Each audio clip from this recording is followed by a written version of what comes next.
Bom, boa tarde, pessoal. Hoje temos mais uma aula do curso de Sistemas Gráficos 3D do IMPA, né, nessa edição de AI Graphics de 2021. Hoje é uma aula de laboratório, né, nas aulas da segunda-feira. Eu não vou fazer a correção do nosso último assignment hoje, então localizando a gente aqui, né.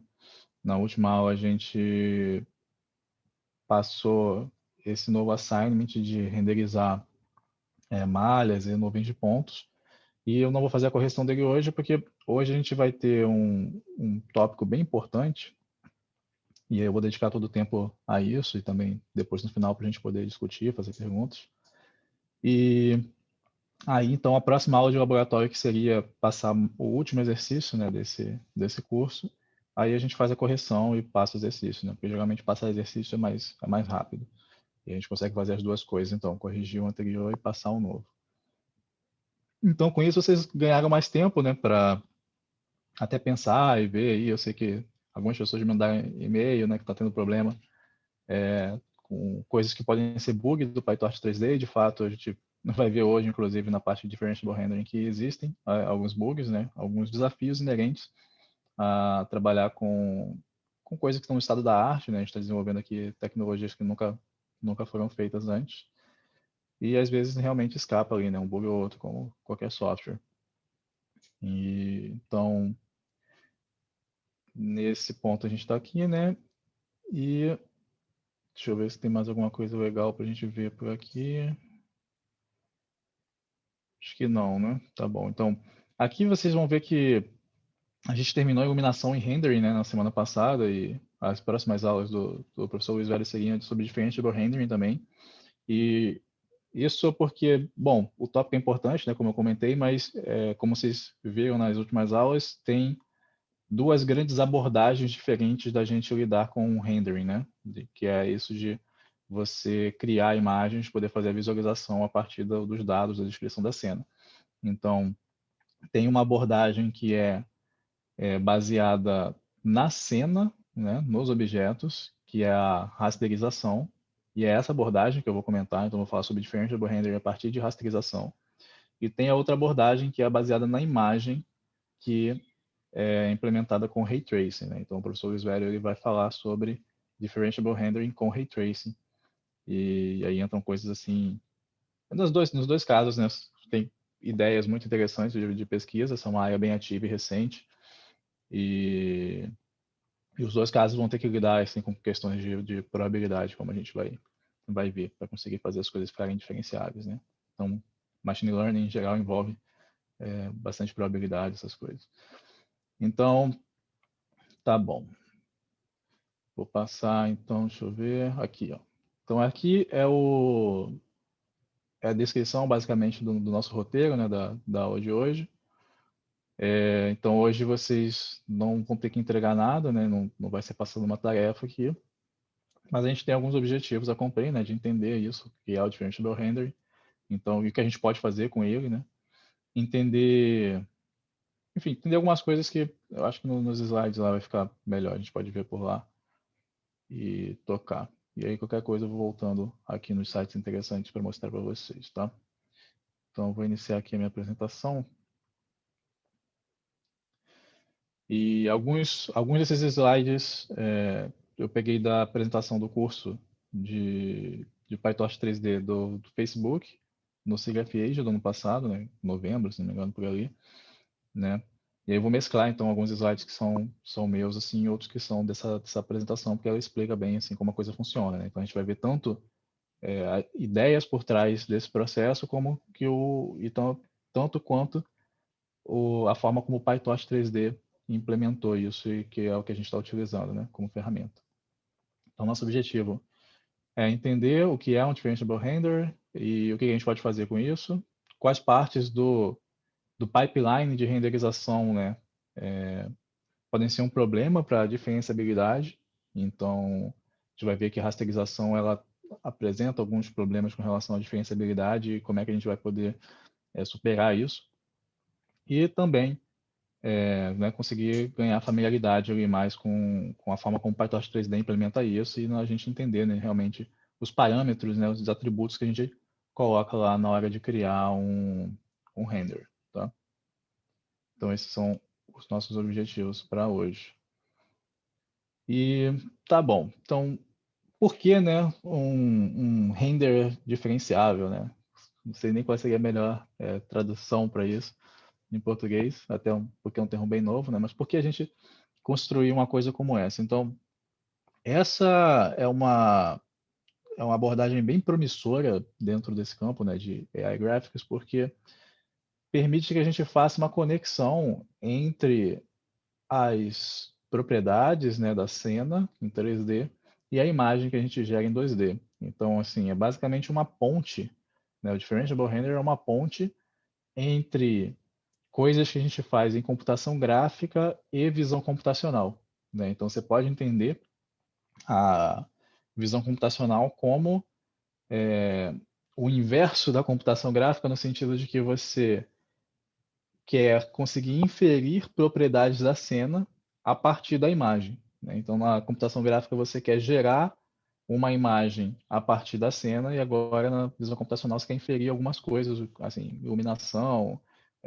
geometria, cor, essas coisas, você vai querer inferir a partir da imagem, né? Então, com um rendering que a gente vai poder fazer tanto a ida quanto a volta, a gente vai poder fazer isso, tá? Então, a ideia, assim, eu até gosto dessa formulação aqui que tem nesse trabalho de 2014, né, do OpenDR, né, que seria o Open Differentiable Render. É uma formulação bem simples no seguinte sentido: a gente pode entender que a nossa imagem, né, esse I, ela é o resultado da gente aplicar uma função, que seria o render, né, essa transformação, que depende de alguns atributos da cena. Então, como atributos, como eu estava comentando, podem ser basicamente qualquer coisa que te permita montar aquela cena, né? Quais são os objetos e sua geometria, aparência deles, né? Iluminação, câmera, né? Posicionamento da câmera, importante, pose da câmera. Então, tudo isso que é atributo que vai influenciar como a gente vai gerar a imagem, estaria ali naquele θ, né? E o que a gente objetiva conseguir é uma forma de medir uma distância, né, entre uma imagem de fato, assim, que seria um dado, né, e a imagem sintetizada a partir dos parâmetros da cena, né? Então, para fazer aprendizado de máquina, supervisionado, como a gente vem fazendo, a ideia é essa, né? E a gente vai ver que o fato da gente ter agora essa ponte, né, da gente começar a construir essa ponte entre visão computacional e computação gráfica, nos permite fazer um aprendizado assim semi-supervisionado, né, até auto-supervisionado para algumas coisas, né?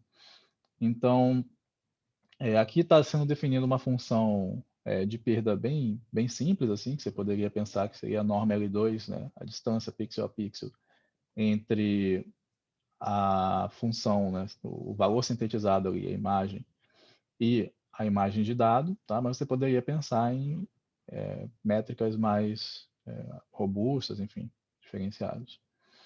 Tá? Então, essa cena aqui, essa representação aqui, por exemplo, vem lá do slide da própria galera do PyTorch 3D, né?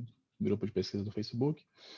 E eu acho que ele ilustra bem isso também. Então, ele está mostrando aqui a via direta do render, né? Então, a gente tem os objetos ali, né?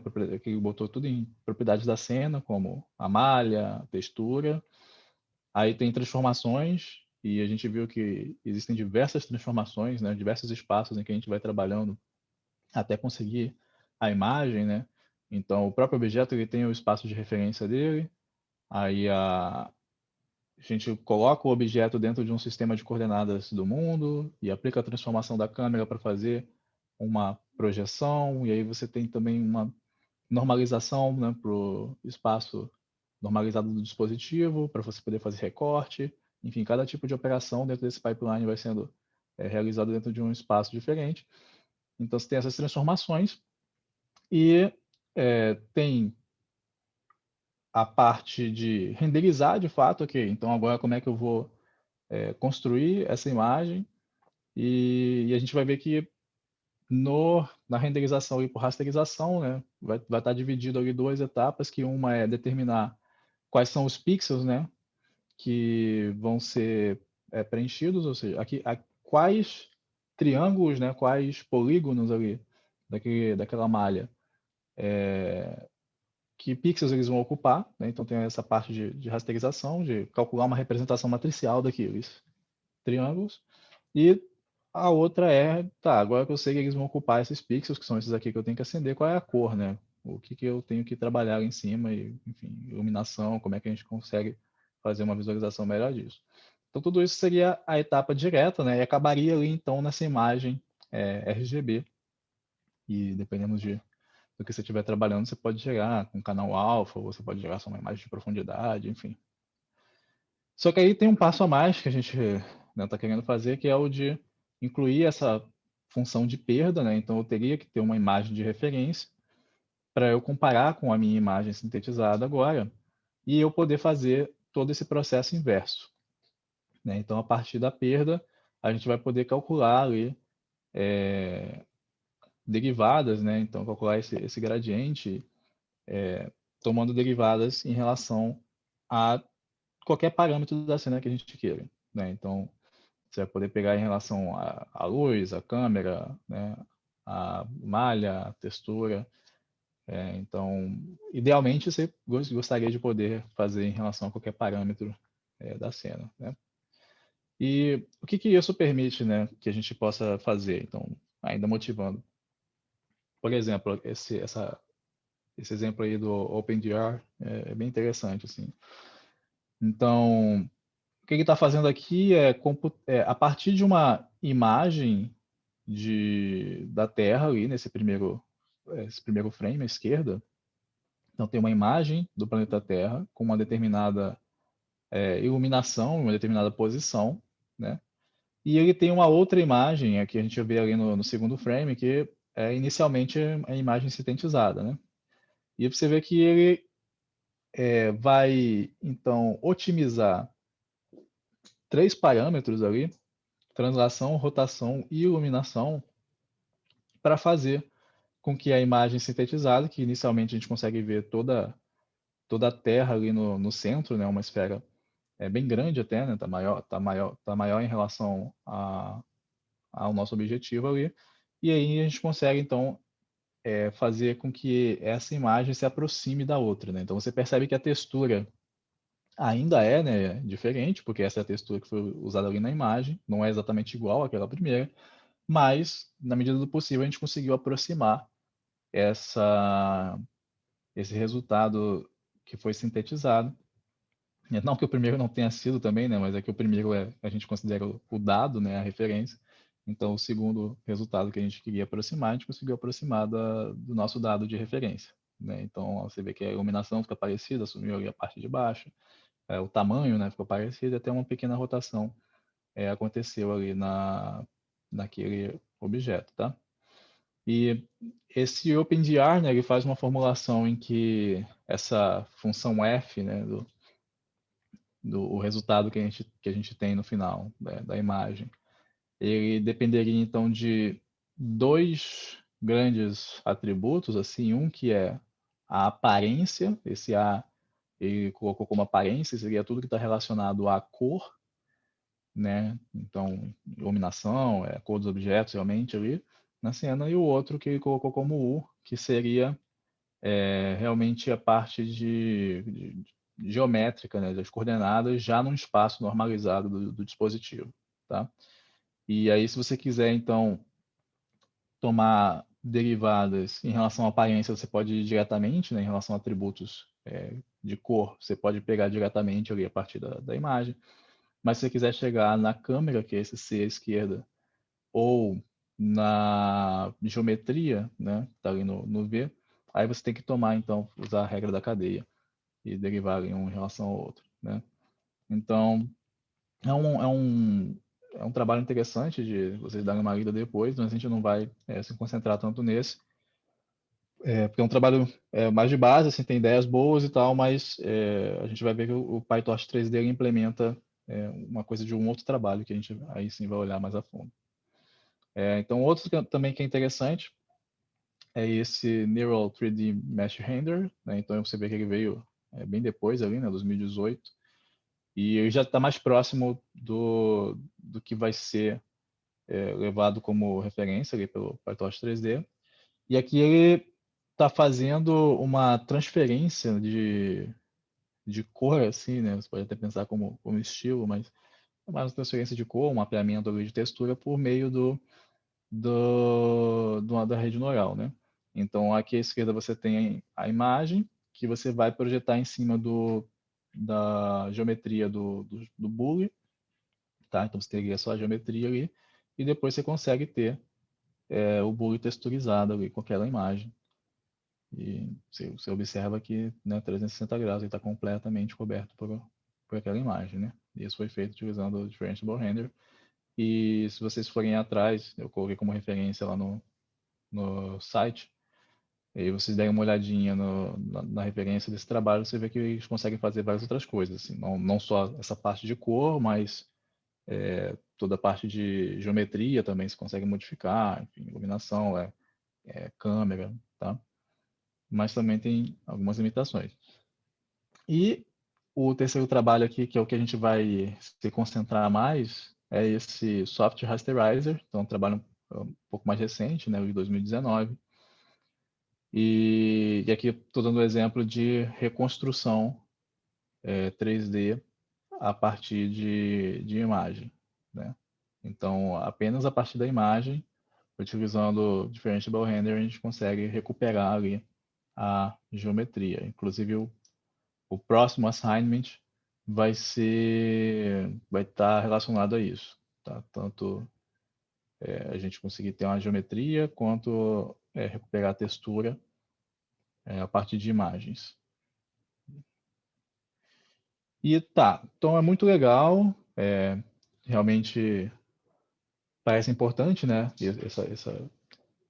essa técnica, esse recurso, mas quais são os desafios, né? Por que que só agora a gente está trabalhando com isso? Então, primeiro a gente tem que relembrar o pipeline de renderização, né? Especificamente, né? Mais especificamente por rasterização. Então, tem uma série de operações que são realizadas e tem algumas operações que não são diferenciáveis, né? Então, eu peguei essa ilustração aqui do Soft Rasterizer porque ele coloca de uma forma bem clara, em vermelho, ali, operações que não são diferenciáveis, porque a gente faz operações discretas, a gente vai ver que isso vai levar à perda de continuidade na função, tá? Então, as transformações e o cálculo de cores ali eles estão como operações diferenciáveis. Essa parte que vem embaixo ali, azul, de Probability Computation e Aggregate Function, são partes específicas do Software Rasterizer, tá? Mas o que vem antes ali faz parte do pipeline comum de rasterização, né? Então, as transformações são basicamente transformações lineares, né? Multiplicações por matrizes, e isso a gente consegue implementar de forma diferenciável. O cálculo de cor, como a gente estava vendo, é intrinsecamente diferenciável, né? Porque a gente tem uma equação de iluminação que é uma equação íntegro diferencial, né? E mesmo as aproximações que são feitas para a gente ter, enfim, resultados mais rápidos, resultados diversos, assim, mesmo essas aproximações, elas são operações diferenciáveis, assim, são operações em termos de a gente fazer combinações entre componente especular, componente difusa, tudo isso levando em consideração normal, são operações entre vetores de álgebra linear, assim. Agora, quando a gente chega na rasterização e no Z-buffering, né, aí a gente começa a ter dificuldade. Tá? Eu vou mostrar aqui por quê. Então, o pessoal do PyTorch 3D, né, segmentou a parte o núcleo do rendering dele nessas etapas, né, de rasterização e Z-buffer, então deixando de lado aí o resto do pipeline, para a gente poder analisar melhor quais seriam os problemas. Né? Então, a rasterização, como eu comentei no começo, seria a gente entender quais vão ser os pixels que vão ser, né, acendidos ali por cada triângulo. Então, você consegue ver isso na primeira figura aqui à esquerda, que na cena você tem dois triângulos ali, um vermelho e um amarelo, e na rasterização você calcula essa representação matricial, né, como é que eles vão ser colocados em pixels na sua imagem. E o shading seria a parte, então, depois que você atribui essa coloração, utilizando iluminação e etc, né? Então você vai poder ter as cores mais próximas do que você deseja, realmente. E o primeiro problema que a gente tem, ele tá ligado ao Z-Buffer, né? Então, o Z-Buffer, ele é um algoritmo que resolve aquela etapa de visibilidade, né? Dentro da cena. Ele não é o único, né? Então, a gente não teve tanto tempo de explorar isso, porque é bastante conteúdo e inserindo essa parte de AI Graphics, então tem muita coisa, mas existem outros algoritmos, só que ele é o que é mais usado, assim, né? O que está implementado no pipeline do OpenGL, que as placas gráficas vão fazer, que é basicamente ter armazenar qual é a cor, né, daquele triângulo mais próximo que você já viu, né? Então, se você viu o vermelho, aí você armazena, beleza. Então, esse aqui é o mais próximo até agora. Quando você vê o amarelo ali, aí você vai comparar com o vermelho e saber que a distância deles a do amarelo está na frente, né, do vermelho, então é uma distância menor, então você troca. Se fosse maior, você não trocaria, você não pegaria esse valor, né? Então, você tem realmente um buffer, uma outra imagem até, né? Uma informação para cada pixel, né? Fragmento, enfim, depende de como você está utilizando o seu pipeline, mas tem uma informação ali que te permite avaliar se você vai trocar ou não a informação daquele pixel, né? E qual que é o problema disso? Como você faz essa troca discreta, né? Quase que um if else mesmo. Nesse momento aqui a gente está vendo para aquele pixel que está selecionado ali em particular, a gente está vendo ele na cor amarela, mas se a gente mover o triângulo amarelo de uma determinada quantidade, né, de modo que ele passe para trás ali do triângulo vermelho, então ele tem ali uma coordenada, você vai lá e soma um delta Z ali nele.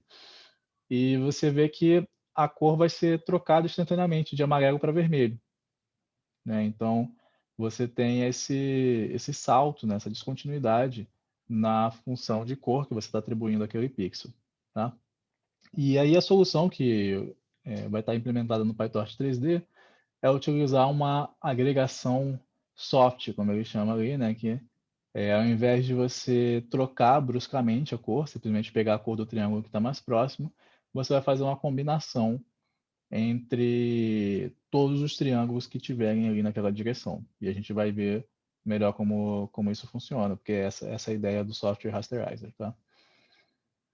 Depois, o segundo problema que pode acontecer é uma descontinuidade ao longo do plano XY, desculpa. Então, aqui no ZBuffer a gente está olhando, né, ao longo do Z e aqui ao longo do XY também pode acontecer uma descontinuidade naquele seguinte sentido, né? Se você está olhando para aquele pixel que está na borda ali do triângulo roxo, então nesse momento você está vendo o roxo, mas se a gente trocar, né, se a gente mover o triângulo roxo de um delta ali ao longo do eixo Y, ou do eixo X ou do eixo Y, né, tanto faz, ele vai sair ali do pixel, né, e você vai ter uma cor preta, enfim, uma cor diferente da cor que você estava ali vendo de uma maneira abrupta também, né? Então, por conta disso, é mais um problema para você resolver em termos de diferenciabilidade, né?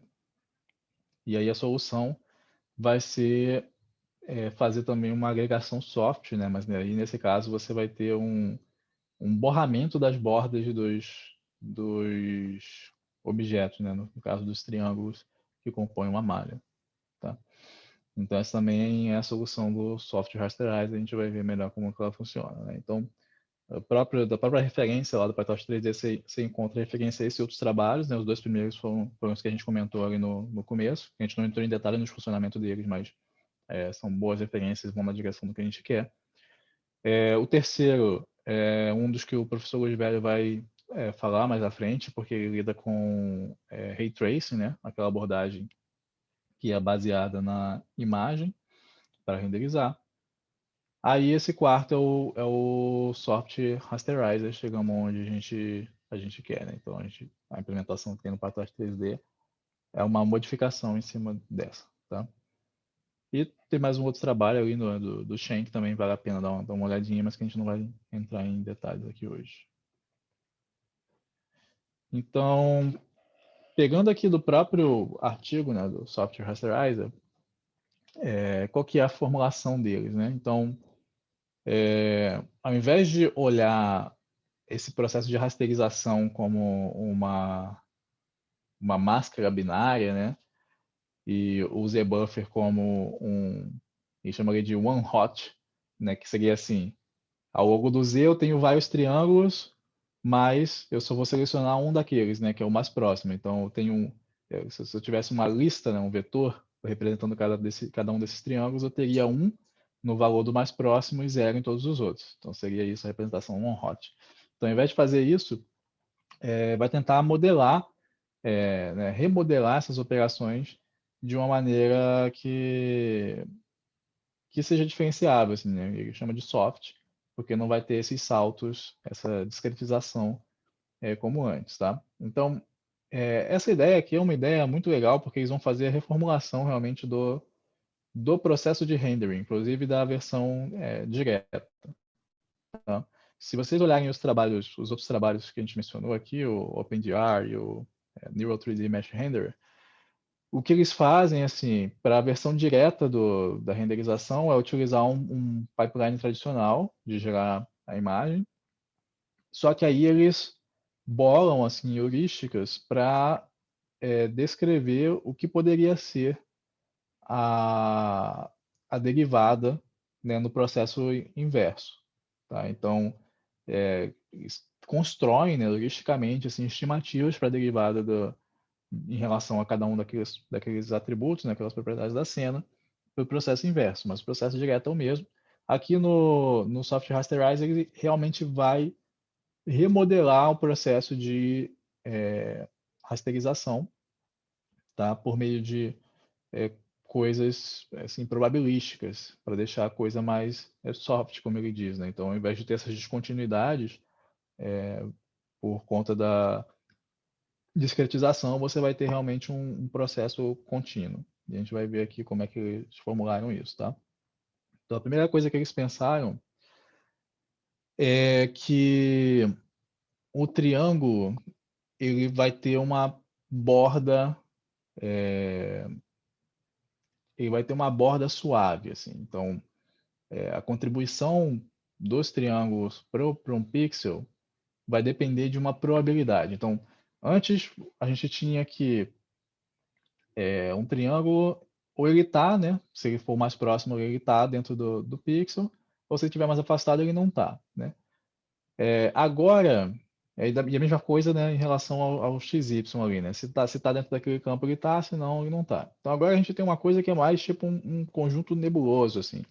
Então você tem uma probabilidade, tá, daquele triângulo tá ali naquele pixel, pertencer àquele pixel ou não, tá? E como é que eles fizeram isso, né? Então, eu estou fazendo uma normalização aqui, né? Esse sigmoide, que vai colocar entre 0 e 1, os seguintes parâmetros ali dentro. Então, esse d ao quadrado e j é o seguinte, você tem o triângulo j e você tem o pixel i, tá? E aí você vai tomar a distância do pixel i ao triângulo j, né, como a menor distância para as arestas desse triângulo. Né? Então, você vai tomar ali qual que é a menor distância para uma das arestas do triângulo, e essa vai ser a sua distância ali. Né? Então, você vai ter o d ao quadrado e j. Aí, o sigma e j, ele é um parâmetro que, na verdade, é só um sinal. Tá? Então, ele vai ser mais 1 ou menos 1, dependendo do quê? Dependendo de esse triângulo tá ali realmente alinhado, né, dentro do pixel, cair dentro do pixel na normalização do sistema de coordenadas, ou não. Então, repara que agora você está levando em consideração até mesmo os triângulos que estariam fora daquele pixel. Tá? Mesmo os triângulos que estariam fora daquele pixel, você vai calcular uma probabilidade dele ser pintado naquele pixel. É uma coisa que é bem diferente do pipeline comum. Tá? Só que se ele estiver fora daquele pixel, você vai colocar esse sinal como -1. Né? E se ele já ia cair ali dentro, aí você coloca o sinal como +1. Né? Então, você está considerando o sinal ali, né?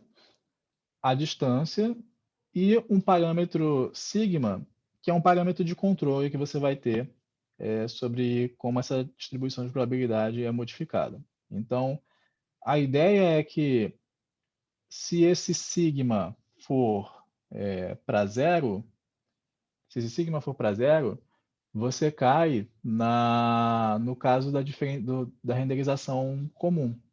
Tá? Você cai no caso em que os triângulos que estão em cima do pixel vão ter probabilidade 1, e aí os outros vão ter probabilidade 0.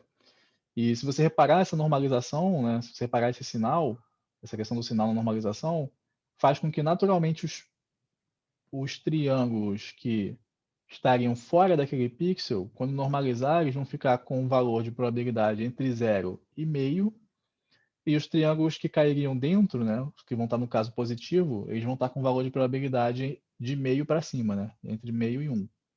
Então, você tem essa ponderação aí dentro desse cálculo de probabilidade, tá? Mas isso ainda não determina tudo, né? Então, você consegue ir olhando aqui, ó, que à medida que esse parâmetro sigma, se você observar aqui no ground truth, aqui na cena, à medida que o sigma se aproxima de zero, né, então seria o B ali, você vê que o triângulo ele vai ficando mais próximo do triângulo preenchido ali, né? E à medida que você aumenta esse sigma, né, então ali 0,03, ele vai ficando mais borrado. Né? E aí, depois você tem que calcular o valor do pixel de fato. Né? Então, o valor do pixel vai ser uma agregação, tá? Uma combinação aqui de duas coisas. Então, primeiro vamos olhar aqui para cima, tá? Para essa equação 2. Então, essa equação 2 ela tem duas partes ali. A segunda parte, que tem um B, é relativa ao background. Tá? Então, seria a cor do background e um peso que você atribui ao background. E, então, se você não quiser, né, ponderar com a cor do background, beleza, você pode eliminar. Agora, a primeira parte, ela se refere aos triângulos mesmo, que você vai fazer uma ponderação da cor de todos eles, né? Então, o que você, assim, ele já tem uma cor, né? Naturalmente ali pela descrição da cena, só que você precisa ponderar, né? Precisa encontrar esse peso que você vai dar para a cor dele naquele pixel, né? E aí esse peso está descrito nessa equação aí embaixo, que vai depender, então, da probabilidade dele estar dentro daquele pixel, né? Da distância, assim, do inverso da distância dele em relação ao pixel. Então, esse z e j é o inverso da distância normalizada desse triângulo em relação ao pixel. Né? E como assim normalizada? É porque você tem um valor mínimo e máximo, né, que você define para sua renderização. Tem o z-near e o z-far, né, como a gente viu. Então, você vai normalizar dentro desse intervalo, né? E aí você toma esse z.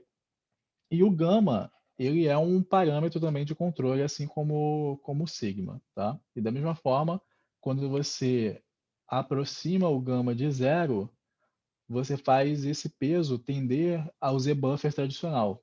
Então, quando você aproxima o gama de zero, a tendência é que o triângulo mais próximo fique com um peso mais próximo de 1, né? E o peso dos outros triângulos vai diminuindo, tá? Então, eles fizeram essa formulação soft da rasterização, mas que é compatível com o que a gente já esperava de um processo tradicional de rasterização, se você utilizar os parâmetros, né? Se você fizer esse sigma tender a zero e esse gama também.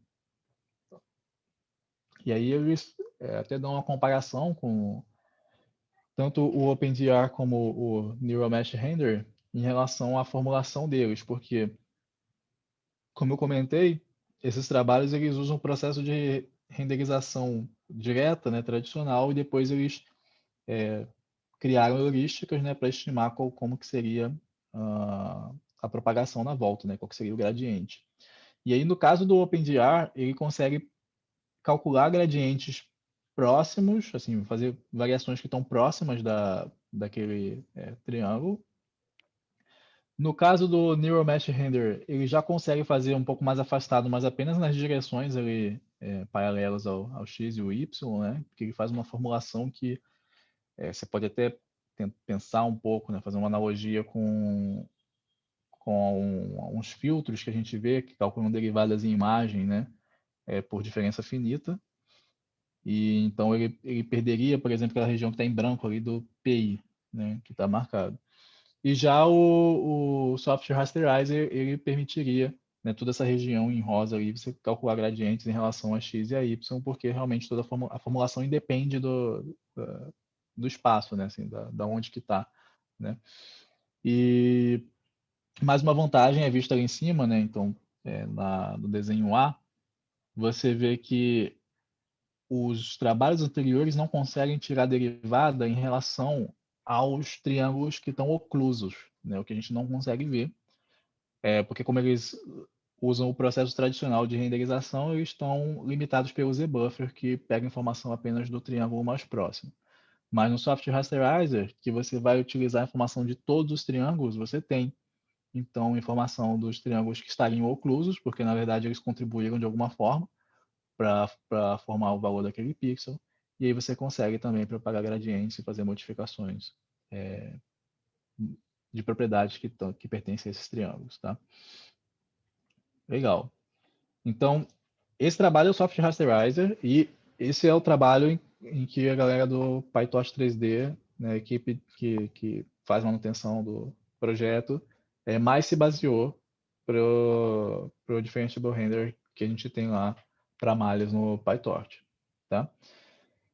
E agora a gente vai ver então algumas especificidades, né, do PyTorch 3D a partir disso, né, a partir desse conhecimento que a gente acabou de ter. Então, uma das coisas que eles fizeram como modificações em cima do que o Software Rasterizer fez foi segmentar a parte de rasterização, né, de detectar a representação matricial da tua cena, da parte de shader, né, que é realmente atribuir ali a coloração, a aparência.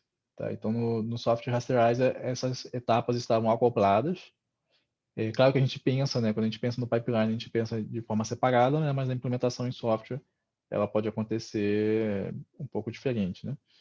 Então, o que eles fizeram foi realmente, em termos de software, separar isso para modularizar, aumentar a modularidade do programa, né? E isso poder ser agora que já que eles se propuseram a fazer um framework, né, que outras pessoas possam utilizar, então que seja mais modular, que cada um possa, se quiser, substituir uma etapa ou outra.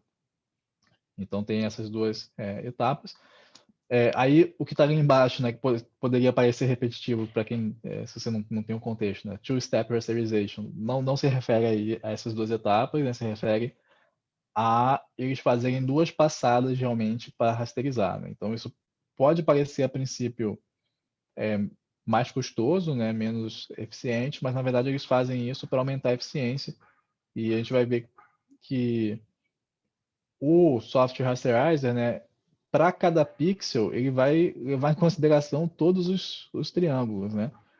E o que eles observaram é que eles poderiam eliminar muitos triângulos e fazer contas apenas com os mais próximos ali. Então, tem uma etapa inicial para filtrar e uma outra etapa mais granulada, que ele vai utilizar apenas os triângulos filtrados. E quando você olha ao longo do Z, né, o soft rasterizer ele faz agregação de todos os triângulos que aparecerem também na frente, no Z, e o que o PyTorch 3D fez foi adicionar mais um parâmetro de número de faces. Então ele vai agregar, na verdade, as K faces mais próximas. Né? E se você colocar K igual a 1, você já está implementando algo tipo Z-Buffer. Né? E as outras duas questões são bem peculiares do que eles se propuseram a fazer também, né? Que é fazer tudo em batch, né? Como a gente já viu, o PyTorch 3D consegue fazer operações em batch, mesmo que às vezes tenha um bug ou outro, e fazer as operações de shading direto no PyTorch. Então, por conta de eficiência, né, muitas dessas operações são implementadas em CUDA, né, já em núcleos da GPU, para ser bem rápido. E o que eles fizeram foi colocar a parte do rasterizer, né, da rasterização em CUDA e a parte de shading em cima do PyTorch mesmo, né? Então, a boa parte do PyTorch 3D é construída em cima do PyTorch.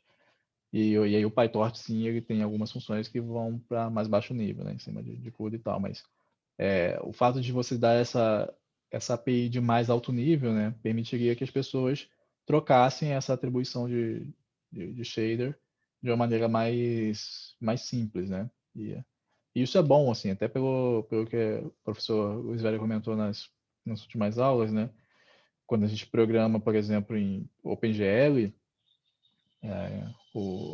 a GPU, né, ela tem um pipeline lá, né? Ela sabe fazer essas operações paralelizadas e tal, bem eficientes, mas tem alguns momentos, né, que você pode compilar programas para dizer como que ela vai fazer, né? Você tem o Vertex Shader, você tem o Fragment Shader, em que você consegue especificar operações programáveis ali. Isso já desde o OpenGL, sei lá, 2 ou 3, faz um tempo aí já, que tem esse pipeline programável. Então você tem essa disponibilidade aqui, isso é positivo, né? E aí, olhando em termos de para arquitetura, essa imagem ela está lá no site do PyTorch 3D e eu recomendo que vocês dêem uma olhada depois lá na documentação, né? Então, aqui eles estão separando os módulos, né? Você tem ali o módulo de câmera, de malha, que está no I/O, né? No Structures, na verdade. E aí você tem a parte ali do rasterizer e a parte do shading ali. Então já tem alguns shaders implementados, né? Com iluminação de Phong, Gouraud, o de silhueta, quando você não está muito interessado no RGB, mas quer entender a forma do objeto. Então já tem alguns implementados. Para o que a gente vai fazer aqui no curso são suficientes, assim. Tem até no último assignment, uma das tarefas era testar, né, diferentes shaders e ver como é que eles se comportavam, mas você pode fazer os seus próprios. E agora talvez comece a ficar mais claro alguns termos, né, como por exemplo, tem o soft Gouraud shader, né, o soft Phong e o hard Phong, né? E por que isso, soft ou hard, né? Então, o hard seria aquele em que não tem agregação ao longo de vários triângulos, você faz uma coisa mais próxima do pipeline comum de rasterização, né? Utilizando apenas a face mais próxima e tal. Ainda é diferenciável, mas está utilizando apenas um valor. E quando você tem o soft, aí não, você consegue agregar mais fácil, né? E tá, então pegando aqui o exemplo de como que eles construíram, né? Num primeiro momento, eles vão fazer esse coarse rasterization, né? Então, linkando com aquilo que estava aqui de two-step rasterization, né? Então, vai ser duas passadas até gerar a imagem final, né? Então, nessa primeira passada vai servir para eliminar várias faces que não vão para a segunda e isso vai ser mais eficiente do que fazer como o software rasterizer fazia, de ter que calcular para cada pixel em relação a todos os triângulos. E aí, então, na segunda passada, eles vão fazer realmente numa malha fina ali, né, na resolução da tua imagem, para poder calcular a saída, né, da parte de rasterização. Então, essa é uma das diferenças. A outra diferença é que, como o software rasterizer agregou a parte de rasterização e a parte de shading, ele não tem essas componentes intermediárias aqui, né, disponíveis para você poder trabalhar com elas. Então, no Badass 3D, o rasterizer ele dá como saída quatro coisas, né? São quatro tensores diferentes, um com informação do Z-buffer, um outro com essa distância euclidiana do pixel para o triângulo ali mais próximo, o outro que é esse pixel to face e o quarto que é o barycentric coordinates ali. E você consegue mais informações sobre esses atributos olhando aqui no render, né? Então você vê que a própria imagem que eu mostrei ali, eu peguei daqui, e aqui ele especifica. Se você quiser mais informação mesmo, você tem que olhar na referência da API, né? Mas aqui já dá para ter uma noção do que é cada uma dessas coisas, né? Então, aqui, ó, Pixel Face, especifica os índices das faces, né? E aí ele descreve como que tá, como que essas faces estão representadas ali, né? Então vai estar no caso package, né? A gente viu que tem o package e o padded. Então vai estar package agrupado, porque você pode ter um batch com várias malhas. E então ele especifica quais são os índices de faces que de fato vão se sobrepor a cada pixel na imagem, né? Aí tem o zbuffer, que é realmente a coordenada do mais próximo, né? Da face mais próxima. E aí ele diz aqui, ó, que está no sistema de coordenadas do mundo e está na ordem crescente de Z, né? Então é importante prestar atenção nessas coisas também, no sistema de coordenadas. Aqui tem descrição de como que funciona o sistema de coordenadas do PyTorch 3D. Então vocês podem ver assim, né? Às vezes, não sei, assim, quem está vendo essa parte de computação gráfica pela primeira vez, porque às vezes tem coisas que dão uma sensação para a gente de que é muito trabalhoso, assim, e aí você fica tipo, pô, será que todo mundo implementa isso assim realmente, né? Quando você vê essa parte do pipeline de renderização, por exemplo, pela primeira vez, são tantas transformadas de tantos espaços diferentes, né? E de fato as pessoas implementam, né? Então aqui você vê que tem todas as transformações para espaços diferentes, porque realmente cada espaço vai ser mais fácil para calcular um tipo de problema que você tem que resolver, né? Porque não importa o tipo de rasterização, o tipo de renderização que você está usando, os problemas são os mesmos, né? Você tem que resolver um problema de determinar o que é visível, como é que você vai fazer o recorte, como é que você vai atribuir cor aos pixels na imagem, como é que você vai calcular a iluminação, tudo isso são problemas que você tem que fazer, né? E aí você tem que estruturar como que esses processos vão ser realizados, né? Então aqui está um exemplo, tá?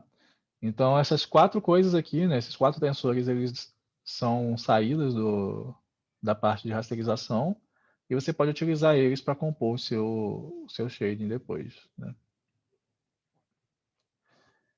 E que eles dão essa ênfase de que eles conseguem fazer tudo isso com um batch de malhas e é um batch heterogêneo, né? As malhas não são obrigadas a ter a mesma quantidade de vértices e faces. E aí, então, na parte do shader, é que a gente faz realmente texturização, né? Então, faz o cálculo das texturas, dependendo de qual é o tipo de textura que você está utilizando, se é a textura que você já passou a cor diretamente para cada vértice, ou se você passou um mapa de textura e coordenadas UV, se você passou um atlas de textura, enfim, todos os cálculos relativos a isso, as interpolações e tal, vão ser realizados no shader. E dependendo do tipo de shader que você está utilizando, né, vai ter essa agregação aí, né? Se for um soft, tem que ter algum tipo de agregação para você ter a imagem no final. Aí aqui eles estão especificando onde que é feito essas operações, né? Então a parte do rasterizer ali é feita diretamente em CUDA para ganhar performance e as outras partes ali, né, transformações e shaders são feitos em cima da API do PyTorch mesmo. Então olhando para a implementação, né, no código, já devem ter visto isso algumas vezes, né, nos assignments que a gente fez. Acho que agora vai ficando mais claro que parâmetros são esses, né? Então, quando você olha ali para o raster settings, você vê um raio, né, um blur radius e faces per pixel, né? Então, aqui no caso, você percebe que ele está fazendo uma rasterização com o resultado mais próximo do processo comum, né? Então, borramento de zero e pega a face mais próxima do pixel, né? Acho que quase todos os assignments que a gente fez até o momento foi assim. E agora que a gente vai começar a usar a versão inversa, né?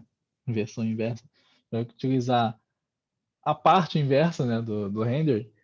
a gente vai poder modificar esses parâmetros. E deixa eu ver o que mais. A princípio é isso aqui, né, que a gente está vendo de novidade. Tem aqui, né, de forma bem segmentada, bem explícita, que a gente instancia um rasterizador e um shader, né? Então, no caso, ele está botando o Hardform Shader e esse Mesh Rasterizer. Então, está bem explícito aí que são dois objetos diferentes, né, dentro do programa. E aí você montou o teu render e tu pode fazer, né, gerar uma imagem a partir disso. Né? Tu passa a malha ali e gera a imagem. E a gente consegue calcular, então, a perda, né? Se você com, compor, né? Compuser isso de forma diferenciável, né? Então, tem várias formas de você criar funções de perda, que estão bem simples, que é somar a diferença de uma imagem e outra. E qualquer operação diferenciada que você faça aí, você vai continuar conseguindo calcular os gradientes. Você pode usar lá o loss.backwards. Então, outra coisa que talvez vocês tenham percebido, ou talvez não tenham assimilado, não sei, dependendo de quanto tempo vocês têm experiência com PyTorch, com essas coisas, é que tem operações que são bem simples, assim, né? Por exemplo, somar, mas que você tem que utilizar, né, quando você está trabalhando com PyTorch 3D, quando você quer que os gradientes possam ser calculados e acumulados, você tem que utilizar as versões reimplementadas do PyTorch, né? Porque nessas versões, essas operações estão implementadas em cima dos tensores do PyTorch, com o autograd dele, né? Então, o elemento que fica calculando as derivadas e acumulando. Então, você tem que utilizar todas as funções, né? Seja exponencial, seja cosseno e tal, tudo dentro do PyTorch. Tá? Senão, você não vai ter os gradientes acumulados. E aqui ele mostra, né, que seria muito fácil você modificar a forma de fazer um blending, né, de fazer essa agregação, utilizando o próprio PyTorch. Tá? Então, ele escreve aqui embaixo aquelas fórmulas que a gente viu, né, que no primeiro momento podem ser um pouco intimidadoras, mas você vai olhando com calma e vai entendendo que são aquelas fórmulas que a gente viu do Software Rasterizer lá, tá? Para calcular o mapa de probabilidade, calcular a distância, o inverso da distância normalizado, para poder calcular os pesos e ter uma composição na imagem lá, de agregação. Tá? Então ele está fazendo isso aqui em 6 linhas de PyTorch e isso poderia estar dentro do shader, né, já que esses dados aqui, ó, o Z, essas distâncias, tudo isso é dado pelo rasterizer. Aí tem umas comparações que estão no artigo que eu coloquei como referência lá para vocês darem uma olhada também, né? Esse artigo talvez vocês já tenham visto, porque ele está como referência de alguns outros assignments, que é o de, né, acelerando a pesquisa em 3D Deep Learning com PyTorch 3D. Então aqui eles estão fazendo uma comparação em termos de desempenho dessas diferenças, nessas melhorias, vamos assim dizer, que eles fizeram em relação ao software rasterizer, né? Então, ali em verde você tem o software rasterizer e ele está mostrando como que evoluiu a performance, né, o desempenho em termos de tempo de execução por uma imagem ali de 256 por 256 pixels e utilizando o PyTorch 3D, né? Então, o software rasterizer tem uma única curva porque ele sempre vai utilizar todas os triângulos, né? Todas as faces. Então, estou utilizando triângulo e face aqui de forma intercambiável. E o PyTorch 3D tem esse parâmetro de controle de utilizar as K mais próximas, né? Então, por isso eles têm duas curvas ali, uma com K igual a 10 e outra com K igual a 50. E você vê que está bem próximo até, né? Mesmo saindo de 10 para 50, aumenta ali o tempo, né, na curva laranja, mas não aumenta tanto. Ainda está muito abaixo da verde, né? Então, eles argumentam ali que é 4 vezes mais rápido à medida que você cresce, né? Então, olhando o comportamento assintótico, fica bem mais rápido utilizar o PyTorch 3D. E em termos de memória, eles pagaram um custo, né? Então, você vê que já no caso de memória, o PyTorch 3D consome bem mais memória do que o Soft Rasterizer, e isso por conta dessa modularidade, né, de retornar os valores calculados intermediários, enfim, essa escolha, né, de ser um software modular e disponibilizar alguns dados fez com que eles pagassem um custo em memória, né?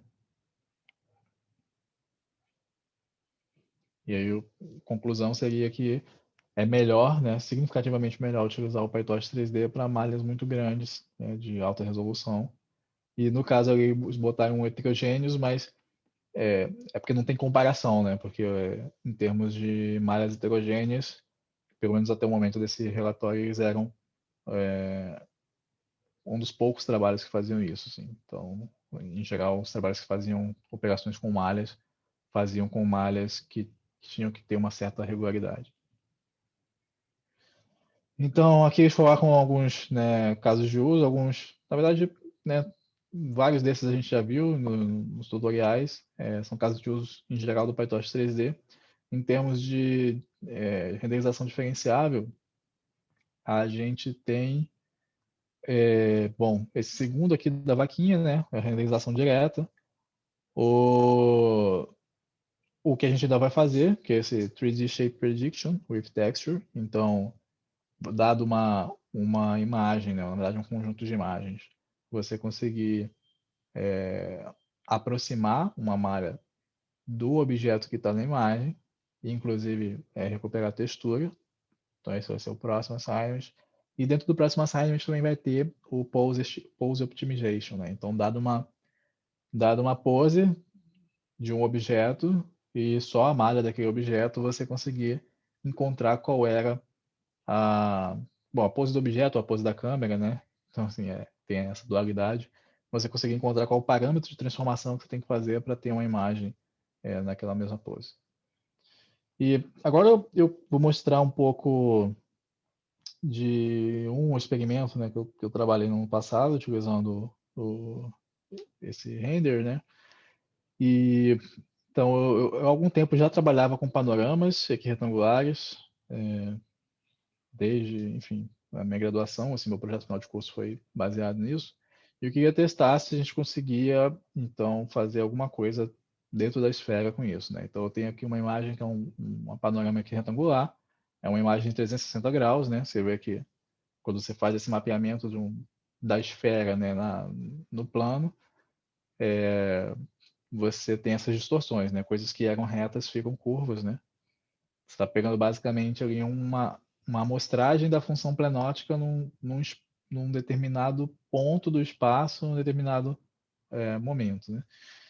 E modelando então uma esfera parametrizada assim por latitude ou longitude, que nem essa aqui, que é algo relativamente tranquilo de fazer, a gente pode texturizar por dentro a esfera, né, e tentar visualizar. Só que eu tive problemas, né? Então, até respondendo o Daniel, que no começo estava comentando que ele viu uns bugs na parte de renderização com ponto, né? Point clouds. Então, assim, de fato, existem alguns bugs, né? Eu tive esse bug aqui no ano passado, em que agora você está conseguindo ver ali, né, no comecinho estava certinho, você vê que agora está gerando umas imagens assim bem estranhas, né? Então, isso eu estava utilizando o PyTorch 3D para fazer a renderização lá dentro. E eles estavam com um bug que, por conta dos triângulos que estavam atrás da câmera, né? Como eu estou dentro de uma esfera, então eu tenho triângulos na frente e tenho atrás também, né? Estou completamente coberto por faces. E esses triângulos eles estavam dando problema na renderização, tá? Então, depois que eu cortei a malha ali, dá para ver durante um tempo uma melhoria, mas ainda assim tem momentos que dá problema, né? E E aí eu fiz uma coisa que eu até incentivo vocês a fazerem, né? E- que é ir lá mesmo, né? Verificar se alguém já mapeou esse problema primeiro. E, e se não mapeou, abre uma issue lá, né? Então o repositório é público, né? O pessoal do Facebook transformou num projeto open source. E aí você pode abrir uma issue lá, inclusive, né? Se quiser se aprofundar, levar isso com pesquisa, pode valer a pena você ajudar mesmo, né? A resolver o problema, a resolver as coisas, né? Então, de fato, eu tinha o bug, mas como eu não tinha o tempo nem a experiência, primeiro eu não tinha experiência na época para resolver esse negócio e não tinha o tempo para aguardar também a solução, demorou bastante até para ter isso. Eu estava trabalhando no meu projeto final para esse curso, né, no ano passado. O curso ainda não era focado nisso, então assim, eu fui meio que precursor nessa direção. O curso ainda estava numa transição ali da parte de novas mídias com Unity, com Blender, para essa parte de AI Graphics, né? Então, como é algo que já estava interessado, assim, em termos de pesquisa, eu arrisquei utilizar isso. E aí eu fui direto para o Software Rasterizer, né? Então, assim, teve esse lado positivo de que talvez se tivesse funcionado ali, bom, eu poderia ter avançado mais naquela parte, mas não teria estudado tão mais a fundo essa parte de Differentiable Render que eu achei bem interessante e bem importante, né? Então foi nesse momento que eu fui atrás dos trabalhos, entendi que o Software Rasterizer é a principal referência do PyTorch 3D. Na época ainda não estava tão eficiente com as coisas que eles apresentaram naquele artigo ali, né? Aquelas comparações, não tinha tudo isso. Mas ele já tinha aquelas referências, eu fui atrás então do Software Rasterizer, do Neural Mesh Render, do OpenGR, e o Software Rasterizer eu consegui colocar para rodar dentro do Google Colab. Então, ele começou a me dar mais intuição do que estava acontecendo, né? Então, até o momento não estava entendendo direito o que estava acontecendo, aqueles erros pareciam bem aleatórios, assim. Mas ali a coisa começou a me dar uma intuição do que estava acontecendo. E entendendo o paper, eu entendi então que eu poderia mexer naqueles parâmetros, né? O sigma e o gama. E à medida que eu fui mexendo e ajustando os parâmetros, eu percebi que a imagem conseguia se formar, né? Então aqui ainda está, né, ajustando ali a direita, mas chegou um momento em que finalmente ficou direitinho. Então vocês conseguem ver que aí eu estou dentro da esfera, né, texturizada com aquela panorama e visualizando tudo isso, utilizando o Software Rasterizer, tá? Então, assim, tudo isso para fazer a parte direta, né, que deveria ser a parte mais tranquila, vamos assim dizer, da renderização. E ainda tinha a parte inversa, né? Então, vou até mostrar uma coisa que vai estar num dos assignments que vocês vão fazer, né? Então, essa parte aqui é tranquila, na verdade é meio que seguir isso aqui e responder algumas perguntas em cima disso e depois vocês vão implementar algumas modificações, né? Então, aqui ilustra bem o que eu estava falando de estimar a pose com a renderização inversa, né? Então, você tem a pose de referência ali na direita, você tem a pose inicial lá que o bug está lá atrás, está sendo observado de cima e tal, e calculando o gradiente, então, né? Você gera a imagem, ela é gerada ali naquela posição bem afastada da posição de referência. Só que aí você consegue calcular uma distância, né? No caso aqui a distância é L2 mesmo, entre o seu resultado e a sua referência, propaga o gradiente e pouco a pouco ela vem aproximando, até casar realmente. Então você vê que isso é muito, muito útil, né? Isso poderia pensar, por exemplo, né, que você poderia pegar esse quadro que está ali dentro da cena e tentar colocar alguma coisa no lugar daquele quadro, né? Poderia tentar pegar um plano e substituir o quadro, né? De repente você texturiza o plano com outra coisa e substitui ele ali, né? E você já começa a fazer coisas aí de realidade aumentada, por exemplo. Só que aí você tem que ter um cuidado, porque você tem que conseguir parametrizar corretamente a coisa, né? Então, esse é o momento que eu estava entendendo, né, disso. Então, se você deixar livre, por exemplo, se deixar muito livre, como que você vai mexer com esses parâmetros, a coisa pode não dar certo, né? Porque você está otimizando aos pouquinhos. Então, entra naquilo que a gente discutiu na semana passada de por que que eu não estou conseguindo fazer uma coisa que teoricamente deveria ser possível, né? Que é converter a, o toro, né, no, na caneca, né? Então, teoricamente é possível, mas a gente está fazendo um processo de otimização que é iterativo e, de certa forma, guloso, né? Você vai andando na direção do gradiente aos pouquinhos e você não só é importante você ter uma inicialização boa, mas você tem que parametrizar as coisas de maneira correta, né? Então, aqui eu estou dando mais graus de liberdade do que eu deveria, por exemplo, se eu quero um plano mesmo, eu não deveria deixar as coisas se dobrarem ali do jeito que elas estão se dobrando, né? Apesar de eu ter 4 vértices ali, eu tenho 2 triângulos. Então, se você fizer uma transformação afim, você parametrizar de uma maneira diferente, você vê que ele vai caminhando para convergência ali, né? E ainda tem mais coisa que pode ser feita em cima disso. Talvez, assim, tendo a ideia agora em cima do que a gente viu no assignment lá atrás de bundle adjustment, né? Tudo aquilo que a gente viu, aquela nova abordagem que a gente viu de parametrizar o espaço de rotações, utilizando uma projeção com SVD, isso poderia talvez ajudar aqui nesse tipo de trabalho, né? Bom, então é, é isso, né, que eu tinha para falar sobre Differentiable Render com vocês para hoje, baseado na rasterização, né? A gente ainda vai ver no curso a parte de traçado de raios, né? Que aí tem outras considerações a serem feitas, né? Deixa eu ver aqui o que mais que a gente tem de relevante antes da gente passar para a parte de perguntas. Sim, né? Sugiro assim que vocês vejam essa parte de documentação aqui do PyTorch 3D. É uma parte bem curtinha, mas que é boa para vocês observarem como que eles descrevem essas coisas que a gente acabou de ver aqui, né? Então pode ajudar vocês a sintetizarem esse conhecimento. Tem várias referências aqui embaixo também para vocês olharem na página da aula de laboratório, né? Então, essa primeira aqui leva para cá, né? Para a página do PyTorch 3D. A segunda é o artigo do Software Rasterizer.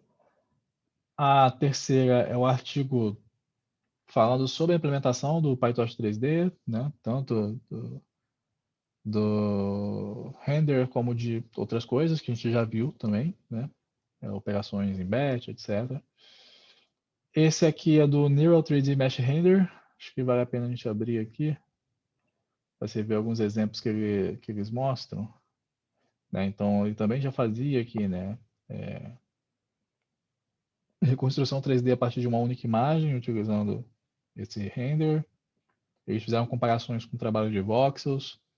Eles fizeram uma coisa que eles chamaram de 2D para 3D Style Transfer, né? Que você vê que até a malha é meio que assim, não é só um mapeamento de textura, né? A malha também é meio que deformada assim para casar com a geometria que você está vendo aqui, né? Então assim tem uns resultados interessantes aqui para dar uma olhada. Todos esses trabalhos eles estão disponíveis no GitHub para você conferir também. Aqui tem um paper e tal. Né? Quando eu fui trabalhar com o software Rasterize, eu peguei lá do GitHub, né? Consegui instalar o código no, no Colab. Inclusive, depois que eu abri a issue, uma das pessoas aqui, um dos colaboradores desse paper, foi lá comentar, né? Que eles também tinham tido um problema assim, assado, e eles deram uma dica lá para solucionar. E eles resolveram assim, meio que paliativamente. Então, aqui tem alguns outros exemplos e tal. Assim, talvez vocês já tenham percebido que nem sempre é trivial de vocês colocarem para rodar, né, esses códigos. Esse aqui eu tentei colocar para rodar no ano passado e, e não foi tão fácil quanto o Software Rasterizer, né? Mas, assim, é possível. O OpenDR eu não consegui rodar mesmo, o OpenDR, o Open Differentiable Render. E tá, aqui é o site do Open Differentiable Render. aqui o site para os meus experimentos, se alguém quiser ver o que deu certo, o que deu ruim, né? Então, aqui eu mostrei parte da história apenas, né? Teve aqui toda a descrição de quando as coisas começaram a dar ruim lá com o renderizador do PyTorch 3D. Inclusive, usei isso aqui para explicar o que estava acontecendo para o pessoal lá. E depois o SED-Sim veio o projeto final e, enfim, aí eu consegui implementar as coisas em cima do software Rasterize. Então, também coloquei o link aqui, caso alguém tenha curiosidade de ver. E o curso, né, do PyTorch 3D no SIGGRAPH. Não sei se vocês já viram tudo que está aqui dentro, né, mas em vários assignments a gente abordou algo que já abordaram ali, né? Então, assim, às vezes a gente fala mais, né? Mas você pode utilizar ali como uma referência também, tá? Acho que para fechar tem mais uma coisa que é recomendar que vocês vejam também o Pulsar, né? Então, eu tinha colocado, não está aqui agora, mas eu tinha colocado ele como referência para o último assignment, então recomendo que realmente vejam, porque é o outro back-end, né, de renderização diferenciável que tem no PyTorch 3D aqui. E aí a gente pode comentar um pouco mais deles, né? Esse aí a gente comentou brevemente na última aula de laboratório, porque ele é baseado em esferas, né? E ele é utilizado para você renderizar, por exemplo, no 20 pontos. A gente pode comentar um pouco mais dele quando a gente for fazer a correção, então, do assignment. Tá certo? Então, acho que é isso mesmo. Vou encerrar a gravação aqui.